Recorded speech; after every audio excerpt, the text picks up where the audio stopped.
Hello, welcome back to yet another Geek Show. Me, I'm Mud. Oh, god damn it. I'm your host, Alex Ecker.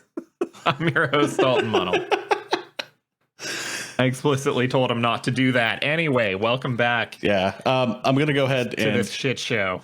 We're both fans of a band called Primus, and if you're not, you need to be right now. Primus sucks. Well, this has been fun. The other day I was at work and I heard My Name is Mud come on by Primus, and there is a Spanish version of My Name is Mud titled Me Llamo Mud, and it's wonderful. So go listen to that. And I'm also going to warn you guys today, my street has been particularly busy, so you'll probably hear some car noises if, they get past our noise gate. And I also got a little kitty, and his name is Kylo, and when he gets in trouble, he runs upstairs and cries about it. So you'll probably hear some cats. And you didn't let the internet name it. He was adopted. That was his name. Fair. He was a part of, a litter of kittens. Okay, well, look, Kylo can be his real name, and then whatever the internet chooses can be his fake name that he will also not respond to. Okay. Well, it was cool because he was part of a litter, and 3 of them were surrendered from the owner, and their names were Kylo, Lando, and Jabba. Of all the Star Wars names, I would have thought at least Kylo makes sense. I was okay. Half of that long, awkward silence was me being caught off guard that it was those names in particular. Mm-hmm. Half of it was me realizing, oh, we really got to start spotlighting these movies soon. So, what up? On to the real show. Yeah, on to the real show. So, how are you today, Dalton? Oh, don't make me start this.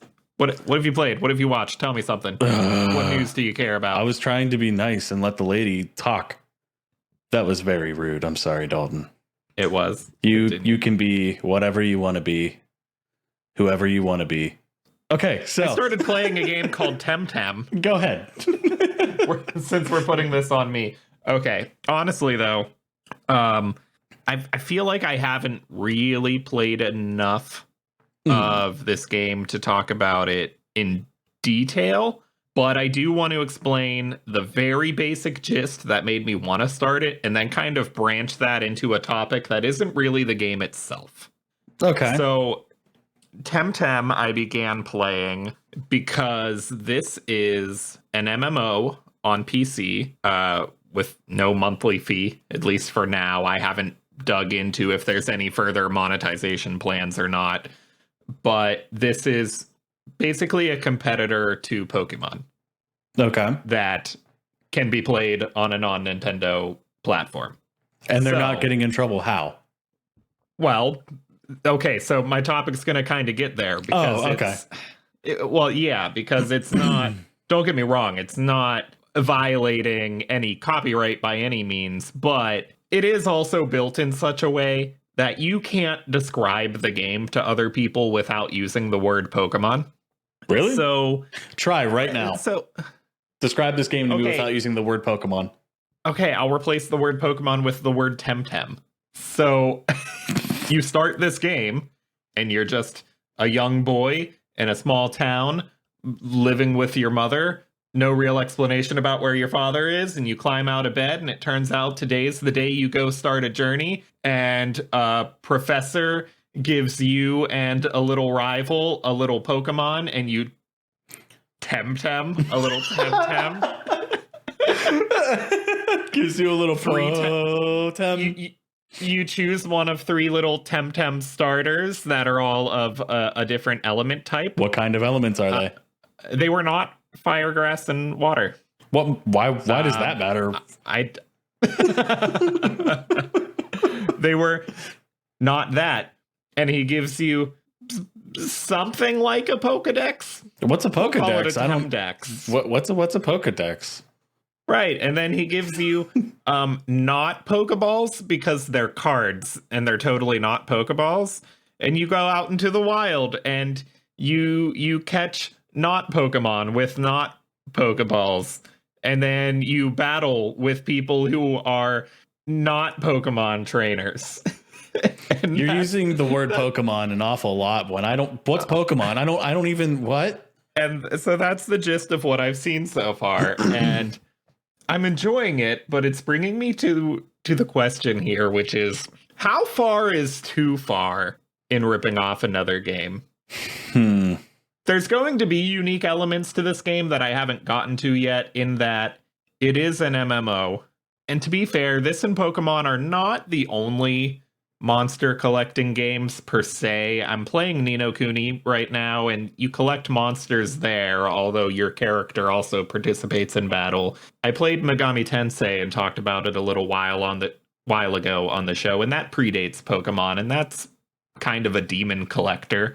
But this game is just so overly similar, at least for where I'm at now, in regards to, like, it didn't have to open the exact same way, right? Even if it was going to be a blatant Pokemon competitor, it didn't need to open with me being a small boy waking up in the home I live with just my mother, and waking up and going on an adventure when a professor comes and gives me a not Pokedex. Right, yeah. A not Pokedex. And so forth. Okay, yeah. I mean, how far is too far? It kind of reminds me of, like, I believe I talked about this before we went off air on our break, but there's a game I'm playing, and it's of the Metroidvania style, where it's your 2D, well, not necessarily 2D, but it's a platformer, so there's no three-dimensional space. You're side-scrolling and on a big-ass map that you have to follow to get story points to activate. And this game is called Bloodstained, and it's very Castlevania-esque. I can't remember the full title of the game. I just know that's the actual name. It's like most title, of our subtitle. audience has heard of it. Yeah, and it is very much. We have an audience. It's very much like Castlevania's Castlevania Aria of Sorrow, where you kill an enemy, you get his powers. Like, you get a soul, or in this case, in this game, it's a crystal, which allows you to use that enemy's style of attack, whether it's throwing a bone or throwing a fireball or what have you, which is kind of pushing the same lines. Even the music is nearly identical to Castlevania-esque style. So, I mean, it's pushing lines. It's you could honestly say that this is a descendant of, say, Dracula. And I'm sure there's alternate endings. I haven't beaten the game because, let's face it, Metroidvania games are like that. They take a while to beat, especially if you're not using a walkthrough. And it's of the same variety of what you're talking about. You just change the names, but it's the same formula. So these two games are very similar in that regard. I'm okay with it to a point. Like, there's a story build up with this game, and it's not Dracula. It's actually this kingdom sorcerer did something, was trying to kill these people, and the only person that could stop them, they like cursed or whatever. I can't remember the exact story. It's been a while since I've played it, but it was a different story, at least, even though it had the same mechanics. Now with this game Temtem, it's literally Pokemon. Yeah. Like, wow. Yeah, I mean, they do change up the combat a little bit. And again, I've barely started this thing. I can't really talk about it in detail, but, like, for instance, the PowerPoint system. PP. Is that what that's called? I was just trying to avoid saying PP. Like, that's gone for something more like an energy system. I don't remember what they actually call it, if it's 10 energy points or whatever it is. 10 points. TP. But they changed it to more like an exhaustion system. Your Pokemon can wear himself out by using moves until that bar gets too low. You're a Temtem? Yes, you're Temtem. I do have to say, the name's worse than Pokemon, right? Yeah, no, it's really not good. All combat is 2 versus 2. I know that the Pokemon games have there's 2v2, yeah. having Yeah, so I don't know how differently that's treated here, other than that it's happening all the time. So it's a turn-based system too? Yeah, but then you have that. It's turn-based, and you have energy, or you have type weaknesses. You have your Pokemon. You have your Temtem learning moves as they hit certain levels, but then having to forget a move because they can only hold 4. They do that in this game too. Oh, like they're going down to a T. And so, as in T for Temtem, not Pokemon. And so, I think there are going to be changes from the combat that make like the competitive aspects become very different. And I don't know what the MMO stuff is really going to contribute to it in the long run. If it's even really doing anything with it at this point, or if it's just intended to be fleshed out later. As far as I've gotten, it's just I can see other characters wandering the map with me. Okay. But I haven't interacted with them in any way, and I don't know if so there's no the like trade or becomes meaningful. Like you don't trade Temtem or anything? I mean, I assume you do, but I'm just so at the very beginning of the game that I don't know yet. Okay. I'm just saying there's a possibility that it becomes more varied later on, and I just haven't seen it yet. I have to assume the MMO aspect contributes something meaningful. But maybe not. I just know that there's something about this game. It's not uncommon that you start describing a game by name dropping another one. Yeah, that's absolutely fair. But this instance just feels more severe than the others. Yeah. And I don't know how okay it is. Maybe it's just because nobody's tried to compete with Pokemon before. Oh, yeah, they have.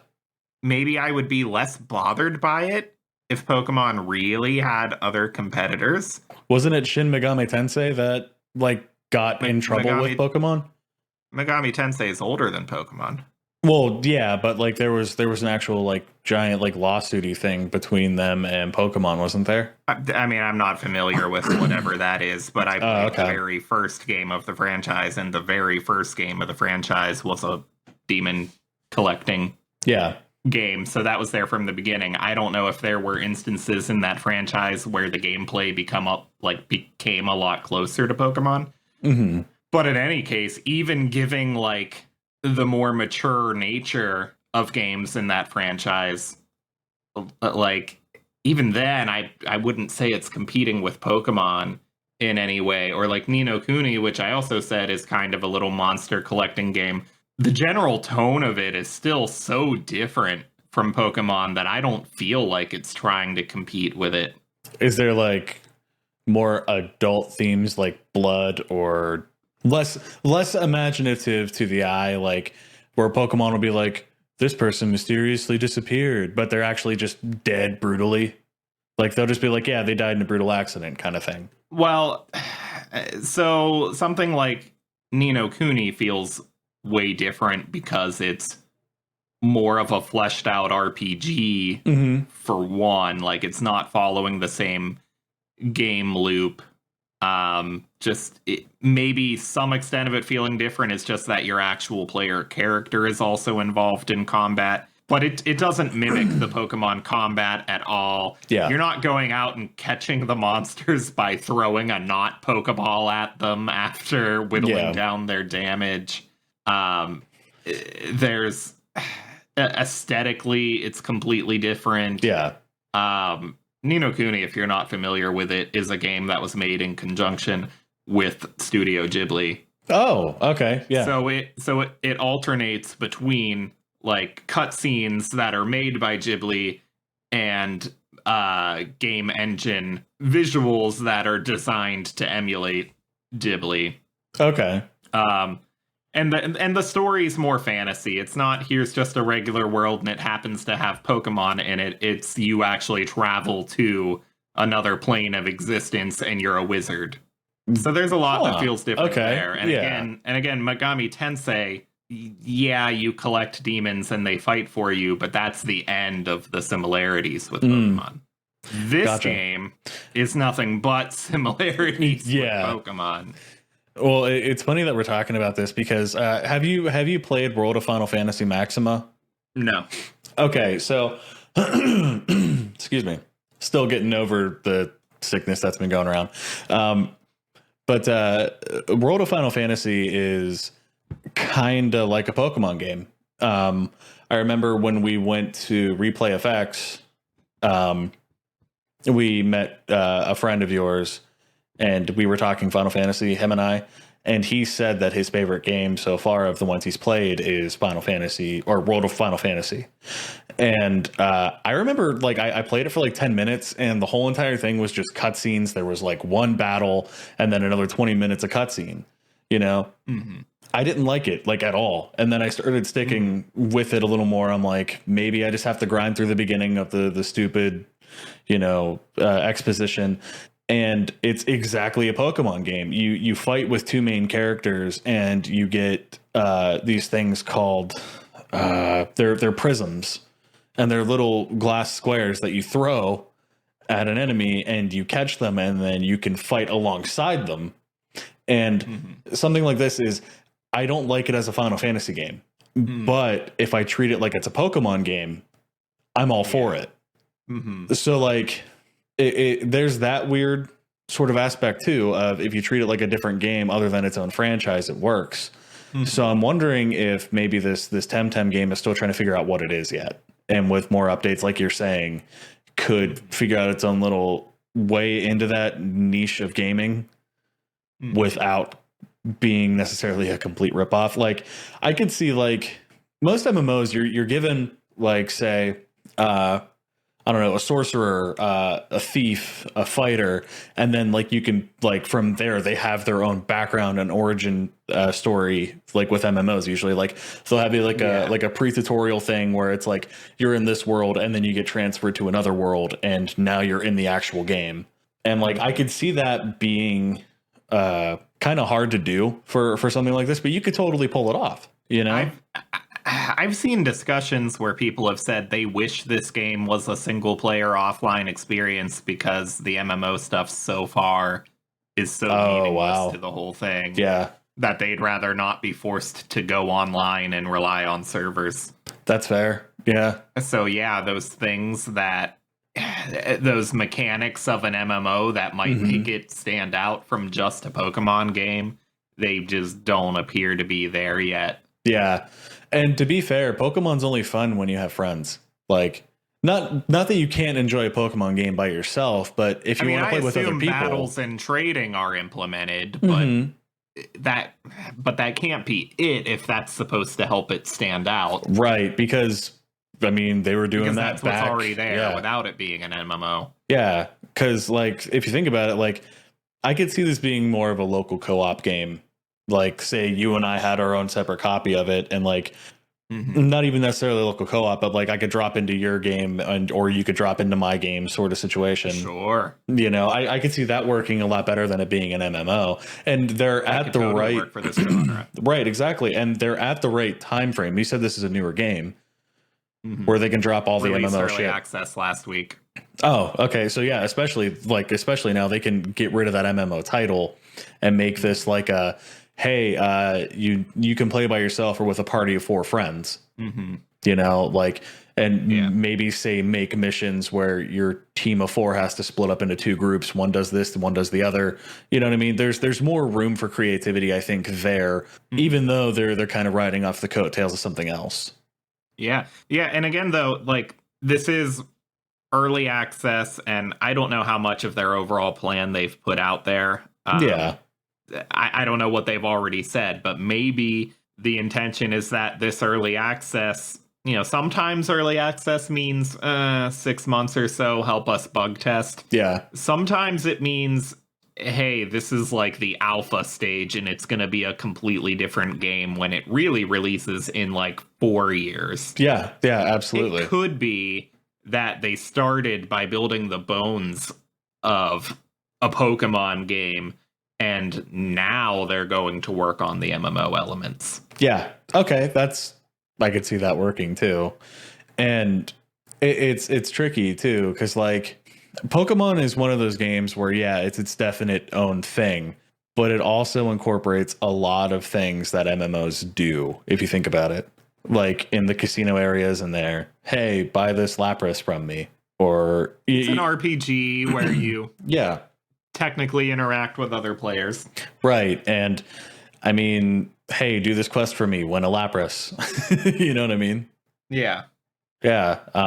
Hey, timeout. I lost your camera feed. Don't pause. I'm still recording though. Oh, okay. I just wanted to make sure we weren't going to lose a phone call here. I can see that the camera went out. Oh, there you are. Okay. Sorry, a little more behind the scenes for you. Just remember we're on a video call. Okay. Something went bad with my USB ports too. I'm surprised that kept. We have to stop so I can test something. Okay, can I just pause the recording right now? Yeah. And we're back. Okay, that was weird. Technical difficulties. Don't worry about it. What the heck were we talking about? Temtem being too similar to Poke. Okay, we've overrun this topic. Moving on. Yeah, all right. What up? I'm gonna cut all that. That didn't lead anything. No, it didn't. Don't cut it. Don't cut ever. We never cut. We never cut. We never do anything like that. I just don't want to look unprepared.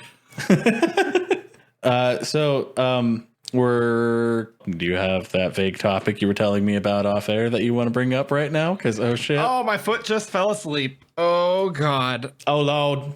Oh, God. Oh, sorry. I feel like you're lying. Cut. Like... Oh, God. No, it really... Oh, not man. Cut. Okay. I'm doing the rest of this show standing. Wow. Whew. Okay. I do have a show to talk about. Okay. I do have a show to talk about. Not a topic. I did stuff this week. You did stuff? Good, because I didn't. I've created a hobby of podcasting so that watching TV and playing video games now qualifies as I did stuff. I'm productive. That was the master plan all along. I watched a Netflix original called Living With Yourself. Is that Paul Rudd? Yes. Is it good? Very good. I've been wanting to watch it. I keep forgetting to. It was very good. I hadn't seen a trailer. I just scrolled by the thumbnail and put it on, not knowing what it was because it was Paul Rudd, and all the context I had was the title and seeing that there were two Paul Rudds in it. So no idea what it was. But gist of it is, oh boy, I don't know what the trailers show you, so I don't know what I watch Hot Ones for the public to know. I watch Hot Ones, and they talked about it in the interview, where he was on the show. It seemed very interesting from what he talked about it. I guess the safest way to summarize it would be to say that I have an idea. I only know a little bit about it. You've seen the whole thing. Do you want me to explain it from my perspective of somebody that may have just seen a trailer? No, I think you can summarize the show in one sentence. Dude's living with himself. Yeah, exactly. Paul Rudd gets cloned and has to live with himself. Yeah. That's the gist of it. I don't need to go. I mean, more happens than that, but the point of the show, I don't have to dig in any deeper. That just reminded me of the topic of really simple plot lines, or like good plot lines explained really simply. Yeah, I mean, so cloning as a concept is not exactly a new or unique storytelling trope. It's not something that, is new to sci-fi, but I guess what feels a little different here is that it doesn't feel like a sci-fi show. Okay. Right. So you're not dropped into a reality where it looks like Blade Runner or Star Wars or something. You're not on some strange future world or some alien planet. It's just relatively modern day Earth with nothing special or weird going on, except, oh, hey, I just got cloned. Isn't that weird? Let's continue on dealing with that with no other sci-fi elements happening. See, what you're talking about actually reminds me of the movie Warm Bodies, where you're expecting this evil zombie apocalyptic scene when it's really not, kind of thing. Yes and no. I mean, it's still sci-fi, but I've seen that too. Yes, in the vibe that it doesn't Yes, in that it doesn't feel like that genre at all. In that It like, doesn't Warm fit the Bodies typical is- profile. Yeah, it doesn't have the tone of a zombie movie. Yeah. But at the same time, like, that's just kind of in the way it's presented. Like, it still is really a world overrun by zombies. It's just not presented quite that way. In this case, there's the instance of cloning and then move on. Like, Right. Okay. That's not that it doesn't contribute to the plot meaningfully, but what I mean is there's no other sci-fi there. There's not like robots, and there's not armies of clones. There's not other crazy technology being shown off. Paul Rudd's character uses a flip phone. This might even be slightly in the past. Unless it's when Motorola did its new Razr phone, which is probably like next year. But so, yeah, it does have a really interesting tone. Although the music, this has a really killer score that's going for that kind of this. I guess this isn't really unique anymore, but that like 80s Stranger Things synth kind of thing. Okay. So that kind of music is definitely giving it the sci-fi vibe. Anyway, Paul Rudd. Paul Rudd's awesome. I don't know. I clicked on it because of Paul Rudd. I didn't even read what it was, and he's one of those people that like he primarily takes comedic roles, and that's what you know him for. But you know he can do more than that. You know you get to get glimpses here and there. Yeah. Of him doing acting that is really impactful and not just Paul Rudd being the goofy Paul Rudd that he is. Right. And you get a mix of both here where, they definitely show off both sides to him. There are moments. I was just about to say that. Yeah, it's two sides of the same coin because like I've seen like Netflix does that stupid thing where you stay on the thing too long. It gives you the trailer. And part of the trailer that I seen, it looked like he was arguing with himself. One was fighting for a certain point while the other one was just being negative. And it really intrigued me. So that's done well, but not even quite what I mean, because what's happening there is he has to pull off the impressive task of these two versions of himself aren't exactly the same. Because I mean, they have each other's memories and they're genetically the same, but one being a real person and one being a clone, they're going through different scenarios. Right. And so that puts their heads in different places. And he does a really killer job pulling off these two characters that are almost but not quite the same person to the point that like you will never lose track of which character you're looking at. Oh, wow. Okay. But what I was getting at isn't really related to that either, because both characters are funny and both of them, have serious stuff to go through. It's an emotionally impactful story and a funny one. So I feel like of the Paul Rudd stuff I've seen, this is probably the most challenging thing he's done, and he succeeds at it all the way. The other actors who were in it, who I don't know any of their names, to be honest. I didn't recognize anyone else. Everyone did really good. I'm just calling out Paul Rudd because it's his show in the sense that he is not one, but two lead characters. Yeah, that's fair. Man, it just reminded me. Oh, go on. But it's not a particularly unique concept, though, is it? Just owning story. I don't know. Something feels different about this show. Well, give me an example. I can put it into words. Maybe it's just the tone. But I mean, it's just another cloning story, right? There's plenty of cloning is a staple of sci-fi. And there's not really another unique twist to this. There's not something particularly innovative in the plot, but something feels different regardless. And maybe, again, it's like I said, that vibe that it's not really presented in a sci-fi way. Nothing else about the world feels fantastical. It's just, hey, this one fantastical thing happened. Right. Moving on. Okay. And it works, and it's a strong recommend. I'm happy I watched it. I don't know if it's intended to be a season 1 or if it's a mini series. So I don't know if it's coming back, but it will work in either case. They can absolutely build from where they left off. They can absolutely consider where they left off to be an ending. Okay. So I'm good with it either way. And yeah, absolutely recommend it. Do you think it'd be more of an anthology rather than like continuing Paul Rudd's story? Do you think they left it pretty well ended? There's more to do with his story if they wanted. Okay. Oh, I see what you mean. All right. It's that kind of ending. It's an ending where, I'm satisfied if it stops here. But you did also just kind of introduce an element you could keep working with. Yeah. Okay. Man, you reminded me of watching somebody in roles that like they don't normally play. And there's a movie, you're going to have to probably edit this in because I can't remember the name of the movie, but it's Jason Segel. And he's in a world where they found out that there's a different existence, like a plane existence of living after you die. Okay. I think what the hell is it called? The Discovery, I think? Yes. Yeah. Okay. Correct. Man, that was killing me. Why couldn't I remember that? That's one of our favorite albums. Anyways, they find out that there's a heaven.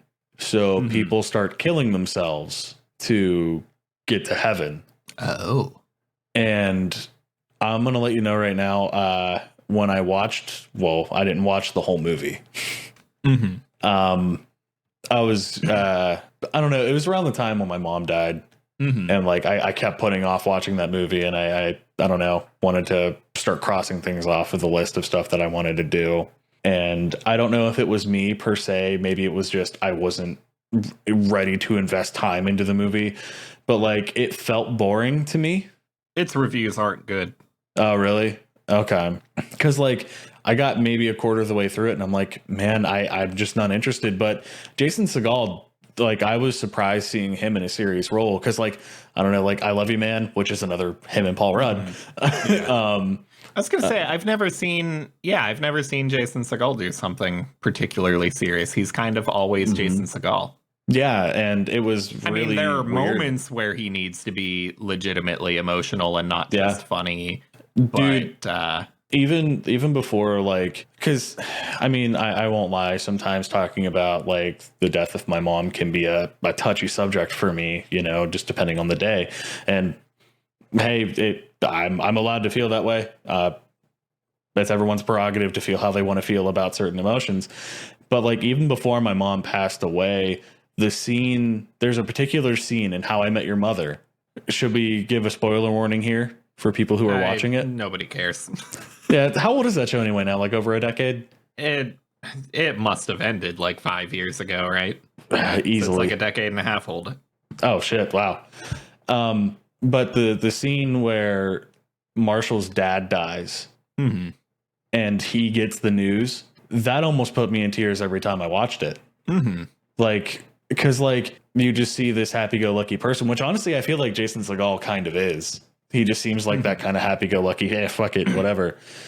And seeing him like kind of like clamor down and be serious in a moment, it's always interesting to see actors do that. Like John Lithgow.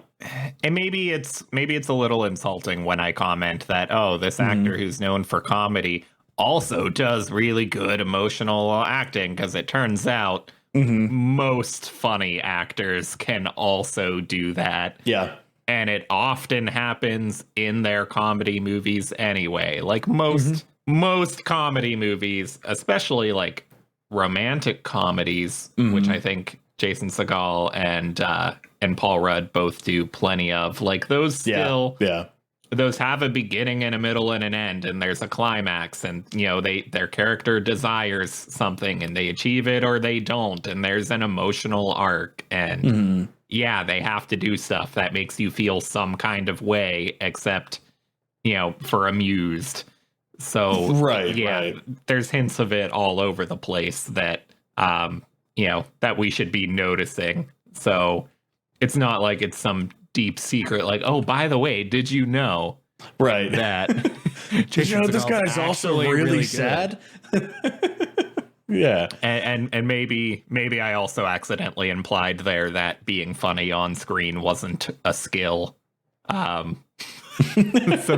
that wasn't my intention, but it is an idea that people have. People will grow up watching Jim Carrey in the 90s and be like, oh, he's funny. And then they see, he's done like several thrillers and whatever since then. And then they go, oh, it turns out he's actually a really good actor. And I'm like, well, he could have been a really good comedy actor to begin with. Right. For one. Man, that's another thing too. Like, first impressions really matter. Mm-hmm. Like, I was going to talk about John Lithgow, and I'm sure you know who I'm talking about, because the first time I seen John Lithgow in anything was Dexter. Oh, you saw the kind of stuff he's actually known for after that. Yeah. Yeah, I did not realize he was in a lot of different funny movies. And personally, like, him as the Trinity Killer in Dexter was fucking terrifying. Oh yeah, especially having no context, because like he nails that like glossed over blank expression in every murder scene that he's in, and like it's dark. It's kind of a terrible show in which he and his character managed to make one of the best seasons of television. Exactly. And then like I seen him in but it's far from what he's known for. Right. And I remember this is around I was talking to my wife about him, and the sequel to Daddy's Home 2, I think it's like Mark Wahlberg, Will Ferrell, John Cena, and he was in the trailer, and I'm like, oh fuck, like he actually creeped me out when I seen him, and he plays Will Ferrell's dad in that movie, and like to see him in a comedy role, like it took me a little bit of like actual like mental strain to be like, no, this is what he's known for. He's not really like, he's not a horror movie guy. Just like, so like it's kind of funny because like you'll see somebody probably watch Living with Yourself with Paul Rudd, and that's the first time they've ever seen Paul Rudd, and then they'll go to like I Love You Man. He's a completely different person. So right. Well, and I guess this is kind of similar to I guess musicians, particularly in metal, will get that a lot, right? Where Tommy Giles versus Between the Buried and Me.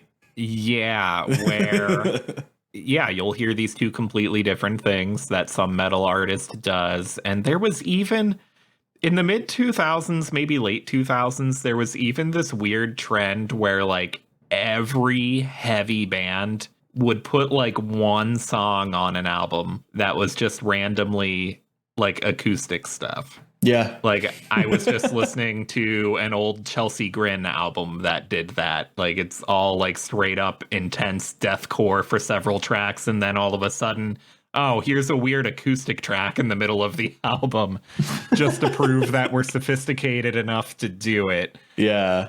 But that worked on people. And then like even today, like I'll do that too. I'll show people Between the Buried and Me, and then I'll switch to Giles' solo stuff, and I'll be like, oh hey, this is the same guy, by the way. Isn't that impressive? But really, I know that I don't want to say most metal musicians are fully capable of doing something else. Like a comedy actor, most of them are fully capable of doing other stuff. Right. Like is it they Spencer? Didn't pick up, like no one picked up a guitar and learned how to play specifically metal and picked up no techniques or skills that translated into nothing else.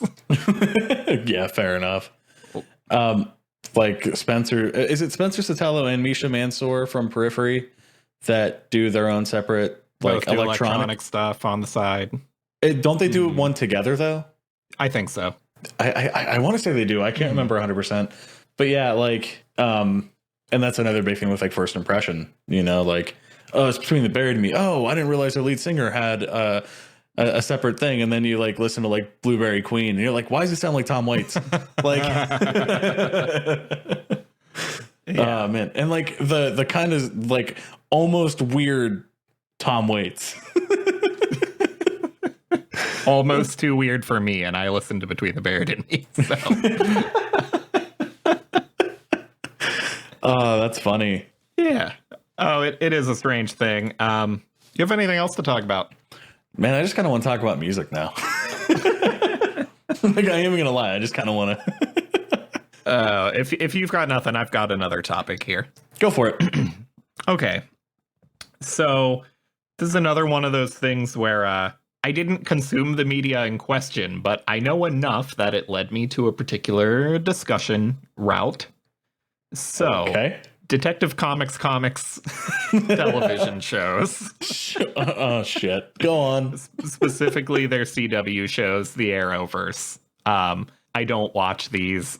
I haven't watched these since like Arrow season 3, maybe. Mm-hmm. I've considered jumping back in and catching up, but I think this universe is like 500 or 600 episodes deep now. Holy shit. Wow. Okay.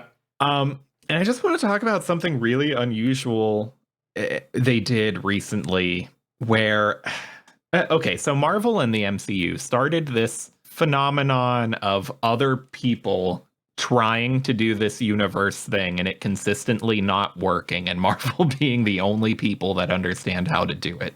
I guess maybe one exception is the Conjuring universe. I mean, I don't like those movies, but they're doing well. That's a proper universe now, and people are enjoying all of those movies. But like the Godzilla and King Kong thing's not really working. There's been 2 attempts to start like a Universal Monsters franchise, like Dracula Untold or whatever it was. Yeah. Was supposed to be the start of a universe franchise. The Mummy was supposed to be the start of a universe franchise, and they're just giving up because the movies sucked.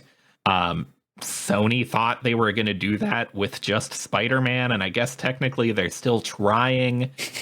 Just all kinds of examples of no one really getting it right, including DC, at least when it comes to their movies, because now they're in a weird place where how do you continue this franchise where people love your Aquaman, but they hate your Batman? Right. Your Joker. Like, what a weird place to be in. Yeah. So this Arrowverse is an instance of it.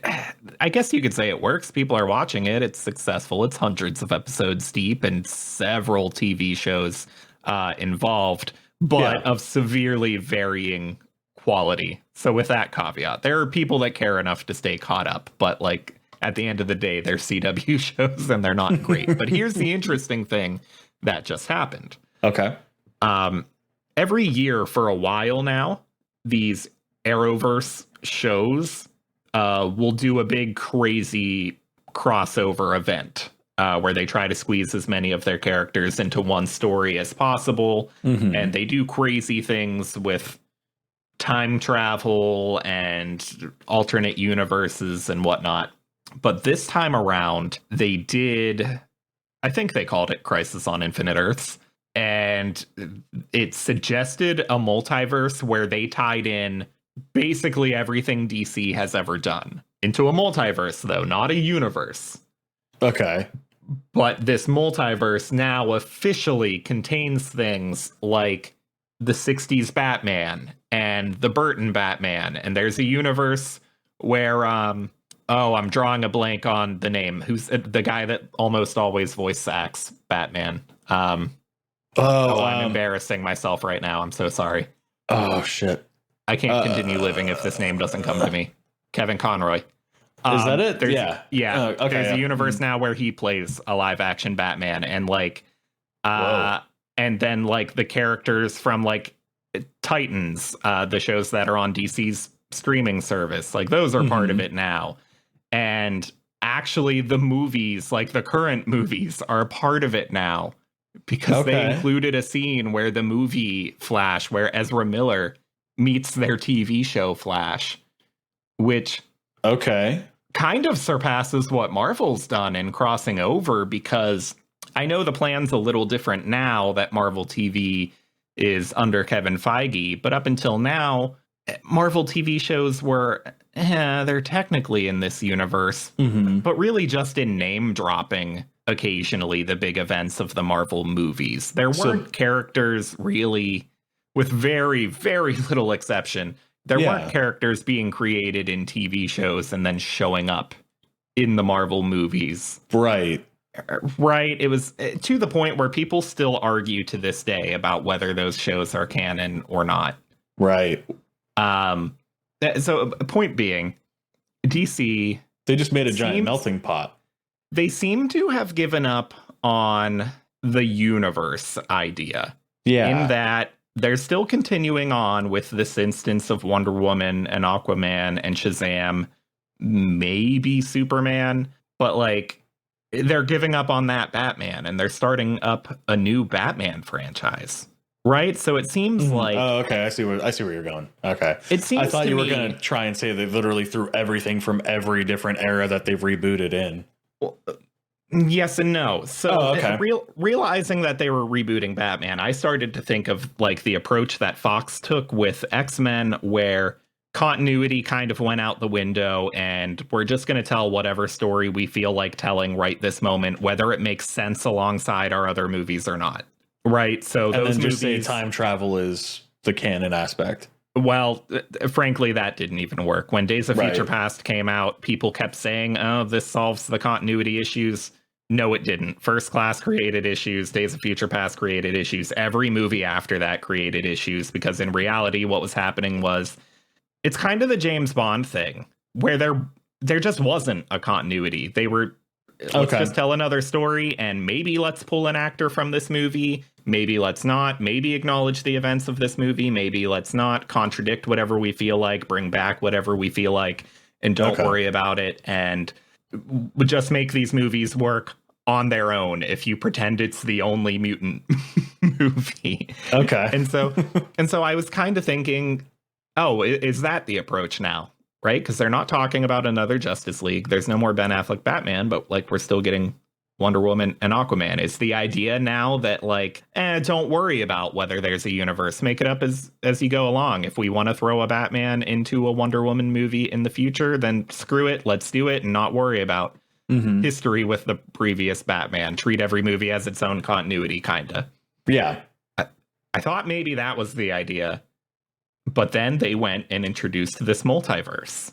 Right? And Marvel's technically doing that. Like the next Doctor Strange movie is called The Multiverse of Madness. Yeah. And the animated Spider-Verse movie, Sony, not Marvel, but like that's a multiverse. That's bringing in characters from other multiverses, from other universes. Sorry. Yeah. But this is different in that this is universes that already existed. This isn't a story that says, oh, there's alternate realities. This is a story that says, oh, hey, all these other things DC has ever made, these are all canon in an alternate universe kind of way. Right. And is that more or less impressive than what Marvel's doing? Right. It's like they gave up on trying to keep up with what Marvel did. Like they just realized it wasn't working for them, and they're like, which honestly, good on them. New idea, multiverse. Yeah, and I like it.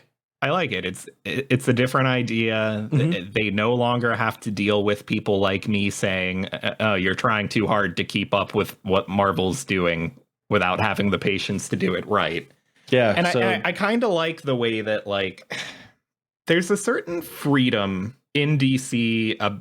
I don't want to say they're abandoning the universe idea, because the shows on the CW network are a universe together, and the shows on their streaming service are a universe together. But by not forcing everything to really exist together, like in one continuity, not in the multiverse alternate reality sense, they open up some possibilities in that, like, say Titans, I only watched the first season. Maybe Titans wants to use Deathstroke. Maybe they already did. I don't know if that's a thing or not. Right. If this were in continuity with Arrow already used him for several seasons. They have to either not use him or they have to use that version if these were one continuity. Right. But because they're not, then the writers are completely free to do whatever they want. And so there's a certain unique benefit to that. At the same time, I and most people have loved what Marvel's doing, where they force everything to work together, because I think there's added emotional benefit to, like, say Endgame being, I think, the 23rd movie in a franchise. Yeah. that movie's not half as effective if that's like your sixth movie. Right. I mean, you have all these characters built up and you've earned their respect, their trust in the story, like, and seeing the end result of that giant arc, it has a bigger payoff versus, hey, let's throw Paul Rudd into being Rorschach or like, you know what I mean? Like, right. So like Justice League, having been the first Justice League movie and having been what I guess it would have been the third movie in that franchise, had a lot of freedom to do whatever it wanted. mm-hmm. You know, they were properly introducing the Flash there, and like, you know, Wonder Woman was introduced in like the second movie. We're early in that universe is my point. They had a lot of freedom to do whatever they wanted, and those early movies still sucked because they were trying to do things too fast. Whereas in the MCU, Endgame didn't even need to be a great story. It just needed to be an okay story because we had so much build up to it and so much time to care about these characters that we didn't get with the DC movies. Yeah. So I guess I'm just bringing all this up to point out the two different approaches and the pros and cons to either. I don't know yet if I have a preference. I don't really watch all these DC shows I'm talking about. I think they have a similar amount of potential to work, though, and I guess I'm just glad that they're doing two different things. Yeah, no, I'm of the same mindset too. Like, it was kind of annoying to honestly try and see DC keep up with Marvel in the same trend that Marvel was trying to set, when instead of doing that, you know, flip the board game over, do something original that's not constantly happening with. They put out the Joker.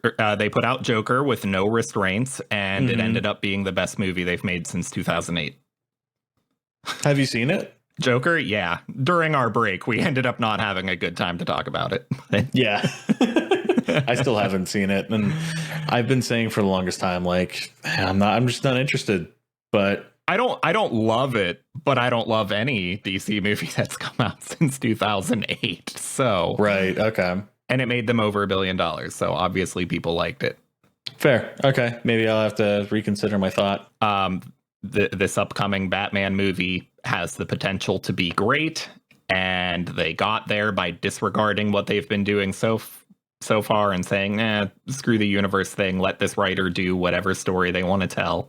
And yeah, it is what it is. They're giving up the benefit of they're giving up the benefit of having more investment in a character through more exposure, through more content portraying that character in a consistent way. They're giving up that benefit for the benefit of the freedom to do whatever they want, regardless of what other stories have established. So in whatever, they can have Henry Cavill be Superman and Batman.